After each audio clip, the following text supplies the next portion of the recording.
eu vou no pronto-socorro com tontura, com a minha labirintite atacada e recebo toda vez a mesma medicação. Tomo Dramin na veia, tomo às vezes corticóide na veia e melhora os sintomas. Mas aí eu vou para casa com uma receita de Labirin, ou de Meclin, ou de Vertigem, Vertix. Até que passa a minha crise, mas depois ela volta. E aí eu tenho que ir de novo no pronto-socorro. Será que essa é a sua história? Porque é a história de muitos dos meus pacientes. Meu nome é Daniela, eu sou médica otorrinolaringologista formada pela USP e realizo aí o acompanhamento e tratamento de doenças relacionadas ao equilíbrio, as tais labirintites. Que você me acompanha aqui no canal já sabe que labirintite é uma coisa super rara que acontece quando tem uma infecção ou inflamação do labirinto relacionada a um probleminha no ouvido, uma infecção do ouvido. Então, provavelmente você não deve ter essa labirintite, apesar de todo mundo usar esse nome genérico para se referir ao sintoma de tontura. E eu vou te contar por que lá no pronto-socorro você não tem a melhora dos sintomas, por que os sintomas voltam, por que toda vez que você vai lá você recebe essa medicação e ninguém te dá um exame, um tratamento, não identifica o que exatamente está acontecendo com você. Só te falam, você tem labirintite e acompanha com o otorrino. Porque pronto-socorro é local de urgência e emergência. Tontura pode ser urgência e emergência? Pode. Doenças graves podem sim dar tontura. Meningite, AVC, a própria labirintite, quando é infecção do labirinto, é uma infecção que pode precisar de internação, pode precisar de antibiótico na veia. Então, o papel do médico ali do pronto-socorro é identificar se a sua tontura é uma urgência, é uma emergência, precisa de internação, precisa de um cuidado, às vezes até em UTI, como no caso de um AVC. E é isso que ele vai fazer. Ele vai perguntar seus sintomas, realizar um exame em você, às vezes até eletrocardiograma, já que infarto pode ter junto dos sintomas de dor no peito, falta de ar, a tontura. Ele vai identificar se esses sintomas são compatíveis, se o seu exame te examinando é compatível com um quadro de urgência. E examinar é a parte mais importante. Mas não tem que fazer tomografia, ressonância para ver um AVC? Sabia que nas primeiras 24 horas, ou seja, no primeiro dia de sintomas, se um AVC tem como sintoma uma tontura, porque é uma lesão, né, é uma isquemia de uma região do cérebro que é responsável por coordenar o equilíbrio, a tomografia pode vir normal e a ressonância também pode vir normal.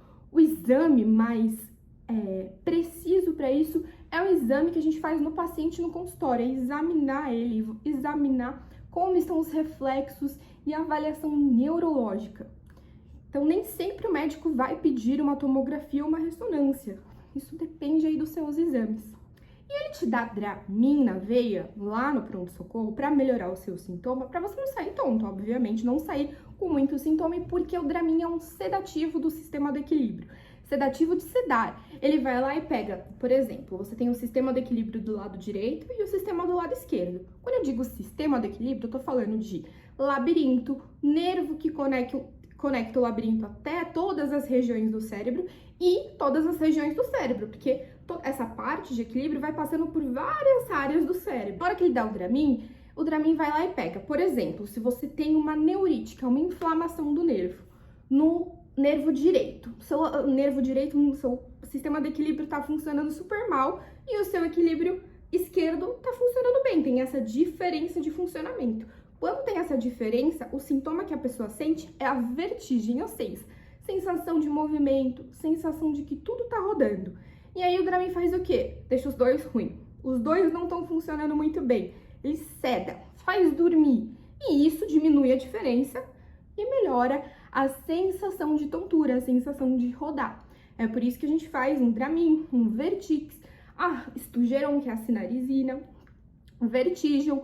Esses medicamentos agem dessa forma, mas eles não podem ser utilizados por muito tempo. Então, por isso que, depois de utilizar, para melhorar a crise, uma crise de enxaqueca com tontura, uma crise de Meniere, a própria neurite, o que a gente faz no pronto-socorro? O médico te pede para passar com um otorrinolaringologista, se possível, alguém que entenda de tontura, para fazer um diagnóstico. Ou seja, lá no pronto-socorro ele falou, isso aqui não é uma causa grave, isso aqui não é algo que precise de internação, precise de antibiótico, precise de, a gente se preocupar muito, então você precisa investigar, porque a investigação requer um conhecimento mais aprofundado, requer um especialista. E exames que nem sempre tem no pronto-socorro. Por exemplo, exames de sangue que geralmente não tem vitamina, função da tireoide, esse tipo de coisa, o médico não consegue pedir no pronto-socorro. Então é por isso que ele te pede para passar com o especialista e fazer toda aquela consulta super detalhada. Talvez nem sempre detalhada, dependendo do profissional que você passe, já que essa é uma área super escassa em bons profissionais, né? É uma área que a maioria dos otorrinos não tem muito interesse, porque ela é bem difícil, ela não é uma área fácil, é difícil fazer o diagnóstico. Ela não é uma área tão direta, né? O otorrinolaringologista adora operar, ser direto, trata assim, e na tontura não é dessa forma. A gente tem um quebra-cabeça para montar o diagnóstico, para entender o diagnóstico. Nem sempre, quando a pessoa tem só uma crise de tontura na vida, a gente consegue chegar a um diagnóstico. A gente tem hipóteses. Eu acho que foi uma neurite. Aí vou fazendo exames. Se os exames são compatíveis, ótimo, a gente fecha o diagnóstico. Se não são, por exemplo, na migrânia e no Meniere, que eu preciso, para dar o diagnóstico de certeza, pelo menos 5 crises. Se a pessoa teve uma só, eu vou ter a hipótese, eu não vou ter a certeza. E aí precisa fazer um acompanhamento com o médico. Não quer dizer que ele não vai iniciar o tratamento para essa hipótese. Ele vai iniciar o tratamento para a doença que ele acha que é a mais provável de estar causando sintomas. Mas isso não dá a certeza de falar, é isso. Ele vai falar, pode ser isso, isso, isso. O mais provável é que é isso aqui. Então vamos começar tratando dessa forma. Vou deixar aqui linkado um vídeo que eu fiz sobre como é que funciona essa parte da consulta com o otorrino, quais informações são interessantes você prestar atenção no seu dia a dia, da sua tontura, para você levar para o médico. E esse é o vídeo de hoje, espero que tenha ajudado, tenha trazido informações que talvez te deixavam confuso, por que você era pronto-socorro, não tinha diagnóstico, não tinha causa. E se você gostou, deixa seu like e se inscreve aqui no canal.